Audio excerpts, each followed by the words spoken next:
On the 23rd of April, 1944, American soldiers advancing through the jungles of New Guinea stumbled onto something extraordinary at Hollandia Airfield. Damaged but intact sat a sleek aircraft like nothing in their inventory. Twin engines, smooth fuselage, retractable landing gear. This wasn't some lumbering cargo plane or battered fighter. The moment intelligence officers saw it, they knew this was the real prize. The Allies didn't just want to capture it, they wanted to fly it.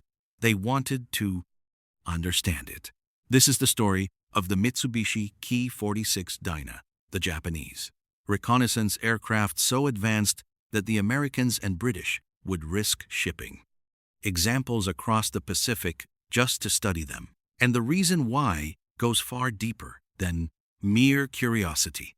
The Ki-46 entered service in 1939, born from a Japanese Army Air Force requirement that seemed almost impossible to meet. They wanted a reconnaissance aircraft that could fly faster, higher, and farther than anything flying at the time. Most reconnaissance planes were slow, lightly armed, vulnerable. The Ki-46 would be different. Twin engines meant reliability over vast ocean crossings. Speed would be its shield. If enemy fighters couldn't catch it, it couldn't be shot down. And for 3 years, that strategy worked almost perfectly. By 1942, the Ki-46 had become the eyes of the Japanese Empire. From the home islands to the far reaches of the Pacific, these aircraft operated with near total impunity. American P-38 pilots scrambled to intercept them. Some tried, repeatedly. Few succeeded. The most famous attempt came when American ace Richard Bong, who would go on to become the top-scoring American pilot of the war, encountered a Dinah and managed to shoot one down through sheer determination and luck. That single kill became legendary precisely because it was so rare. The Ki-46 cruised at speeds over 540 miles per hour, ATITs operating. Altitude of around 30,000 feet. Allied fighters of 1942 simply couldn't reach it. The climb rate was impressive. The range was impressive. Everything and about it screamed engineering excellence. Yet, when captured, aircraft began appearing in Allied hands. Senior commanders faced an uncomfortable realization. The Japanese weren't just building good reconnaissance planes. They were building something that challenged fundamental assumptions about aircraft design and performance. April 1944 marked a turning point. American forces at Hollandia had just seized a major Japanese airbase in New Guinea. Among the scattered remains of the defending Air Force sat that intact Ki-46, damaged enough that its original crew had abandoned it, but repairable. Within days, Army engineers had assessed it. It could be fixed. More importantly, it could be flown.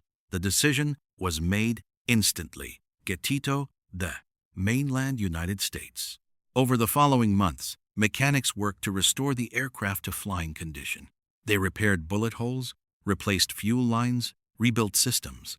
By September 1944, nearly 5 months after capture, the Ki-46 was airworthy again. It was loaded onto the USS Attu, a transport ship, and sent across the Pacific to America. The aircraft arrived in January 1945, still bearing Japanese markings, but now property of the United States Army Air Forces. What happened next would determine how seriously the Allies took this aircraft. It wasn't sent to a museum or warehouse. It was sent to test.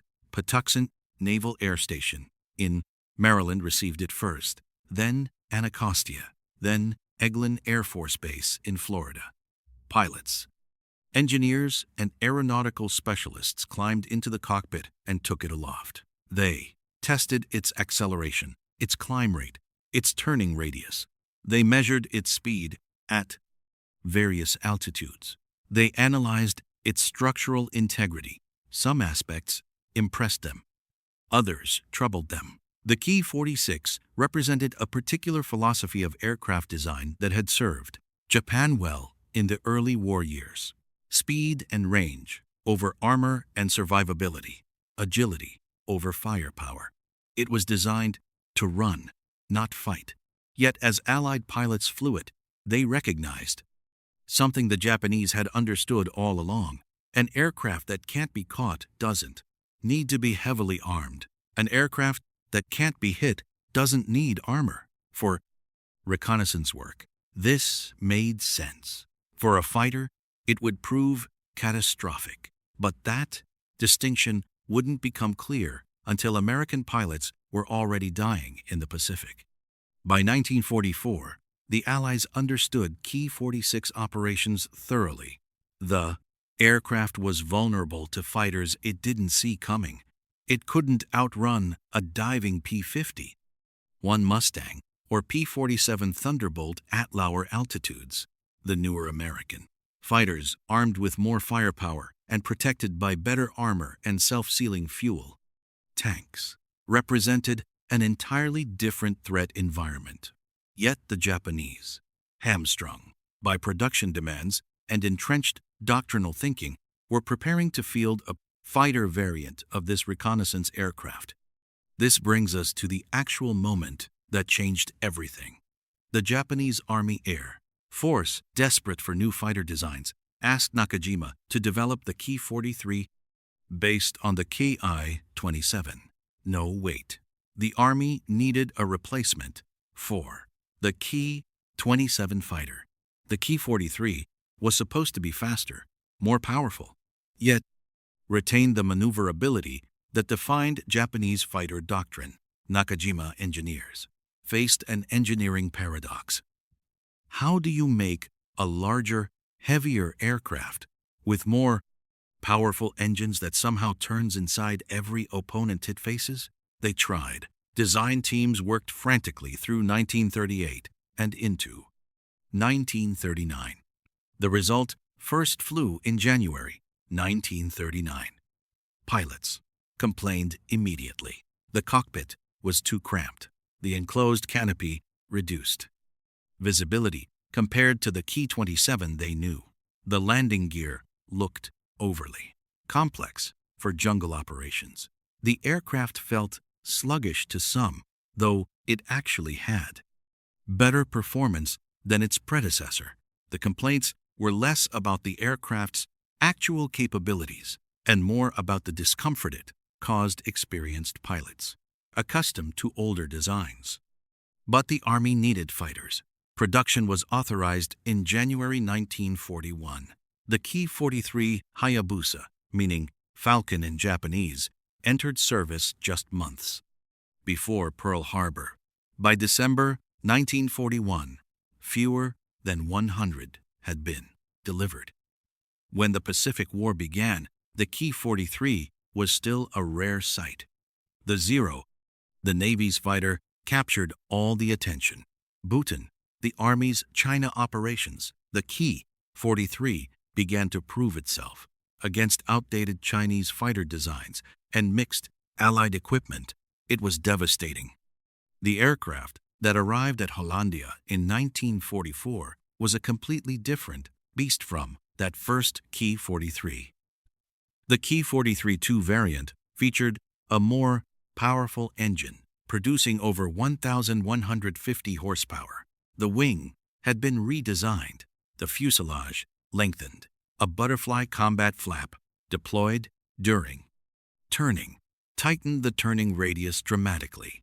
At speeds as low as 270 kilometers per hour, the aircraft could execute maneuvers that would stall contemporary Allied fighters.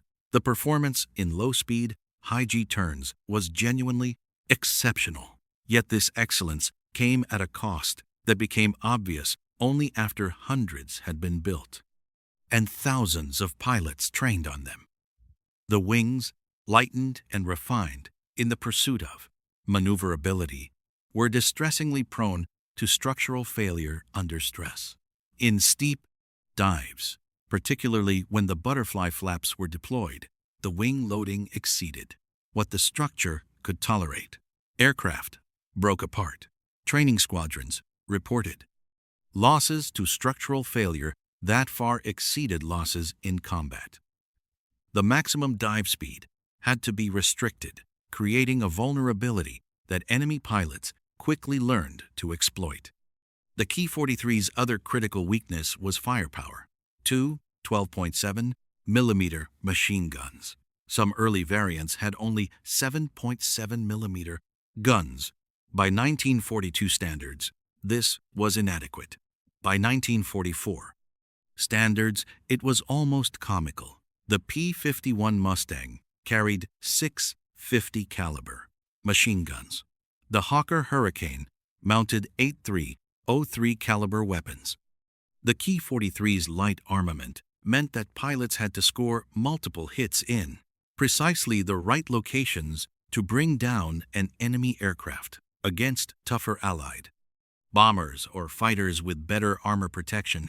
Those guns were nearly useless. The captured Ki-43 at Hollandia was sent stateside not just to be studied. It was sent to be truly understood. American test pilots wanted to know everything. What could it do? What couldn't do? What were its limits? The testing revealed patterns that would define Ki-43 operations for the remainder of the war. The aircraft excelled in turns. It could accelerate quickly from low speed. It recovered swiftly from stalls against less experienced opposition. These characteristics made it formidable. But the aircraft couldn't dive as fast as newer Allied fighters.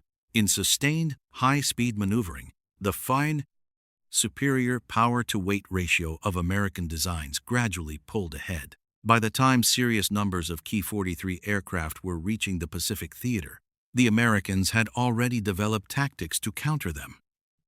Don't turn with them. Build. Speed through dives. Use superior rate of climb. And hit them with overwhelming firepower if you do engage. These boom and zoom tactics turned the Ki-43's greatest strength into irrelevance. An aircraft designed around maneuverability in close range.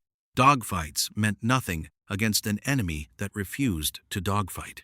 The Ki-43 claimed significant victories in theaters where experienced Japanese pilots still flew it. The 59th and 64th Sentai, operating in Burma and Malaya in early 1942, posted impressive kill tallies against British Brewster Buffaloes and Hawker Hurricanes. Over 60 confirmed enemy aircraft shot down against fewer than 20 Ki-43 losses was a respectable ratio. But these were early actions, where Japanese pilots had advantages beyond their aircraft. Training, experience, unit, cohesion all mattered. As the war progressed and those advantages eroded, the Ki-43's design flaws became increasingly apparent. By 1943, the aircraft was already becoming obsolete. The Ki-44, with cannon armament and better protection, was entering service. Yet, production continued. Over 5,700 Ki-43 aircraft would eventually be built across all variants. It became the second most produced Japanese fighter aircraft of the war, behind only the Zero. This production volume speaks to desperation. Japan needed fighters. The Ki-43 was in production. Stop production and you halt. Fighter availability for months while new types ramped up. So the aircraft that was adequate in 1941 remained in frontline service even as it became dangerously outdated in 1944. The most sobering lesson from the captured Ki-43 came in observation rather than testing.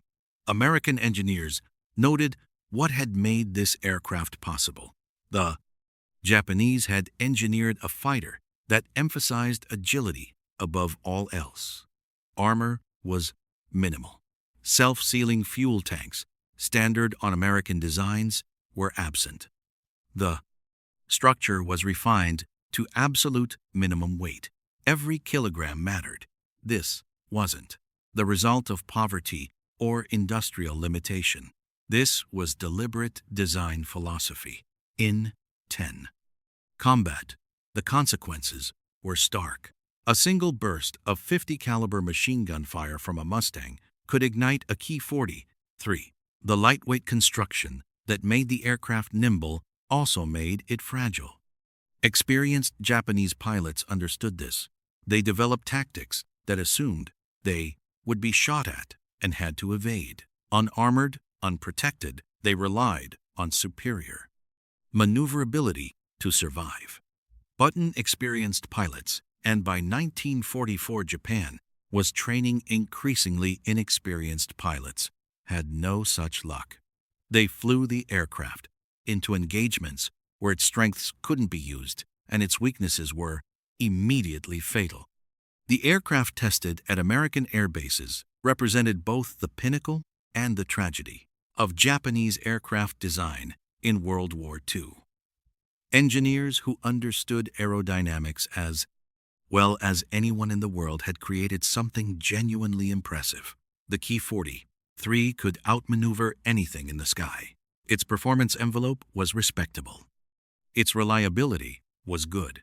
Yet the very design philosophy that made it effective speed, range, and maneuverability over protection and firepower left it vulnerable in a new changing war. Over 5,700 Ki-43 aircraft were built. They saw service across the entire Pacific theater. Some were converted to kamikazes in the final months of the war. Others were captured by allies and used to evaluate the threat they represented. The aircraft that had seemed so advanced in 1939 seemed almost outdated by 1944. Yet inexperienced pilots continued flying them because there was nothing else available. The real tragedy wasn't the aircraft itself, it was that Japan never solved the fundamental problem the Ki-43 represented. The nation couldn't build enough modern fighters of any type to replace it. The last operational Ki-43 combat occurred in August 1945, just days before Japanese surrender. 4 examples among the last available clashed with Soviet fighters over the Kuril Islands. They were joined by 4 Nakajima B-5N torpedo bombers in what would be the final stand of Japanese aircraft in the war. No confirmed victories were recorded by either side, but the symbol was unmistakable. The aircraft that had once awed enemies with its speed and maneuverability was reduced to token defense of the homeland. Today, the Ki-43 is remembered as one of the finest turning aircraft ever built and one of the most dangerously fragile. Collectors and historians debate its legacy constantly. Was it a masterpiece of lightweight design or an engineering dead end? The answer is probably both. In the hands of skilled pilots operating under specific tactical conditions, the Ki-43 was deadly. In the hands of rookies facing disciplined opposition with superior tactics and equipment, it was a coffin. The aircraft proved that technological excellence cannot substitute for the totality of war. Better tactics, better training, better resources, and better strategy ultimately determined outcomes. The Ki-43 was a good aircraft flown by increasingly inexperienced pilots in a war Japan was losing. The captured Ki-43 sent to America in 1945 served a purpose beyond its original design. It taught Americans exactly what they were facing. The aircraft demonstrated that the Japanese remained capable of designing excellent aircraft, even as their ability to build them in sufficient numbers and deploy them effectively had collapsed. This knowledge shaped how American planners approached the final year of the Pacific War. The Ki-43 would never again threaten American operations the way it had in 1942 and 1943. But understanding why, understanding the combination of factors that had allowed it to do so, proved valuable as American pilots continued grinding through the Pacific toward Japan itself. The story of the Ki-43 is ultimately a story about how good design can't overcome bad strategy and insufficient resources. Nakajima built a superb aircraft. They built it again and again, over 5,000 times.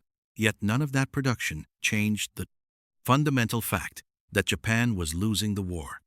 No amount of engineering excellence in New Guinea could overcome American superiority in numbers, industrial capacity, training, and tactical doctrine. The Hayabusa flew brilliantly, but fought in a war it couldn't win. That's the tragic lesson the captured aircraft at Hollandia carried back to America. In A.T. World War II, excellence mattered. But excellence alone was never enough. Do you think the Ki-43 could have been more effective with better armor and firepower? Or do you believe the lightweight design was the right philosophy given Japan's constraints? Let us know in the comments below. If you enjoyed this deep dive into Japanese aviation, please hit that like button so YouTube shows this to more aircraft enthusiasts. Next time, we're covering the aircraft Japan built to take on the newest American fighters. Coming to the Pacific, the Kawasaki Ki-61 Tony, a design that finally understood. Armor and firepower had to come first. You won't want to miss what happens when the Japanese finally tried to build a heavy fighter. Subscribe now so you don't miss it. Thanks for watching, and I'll see you next time.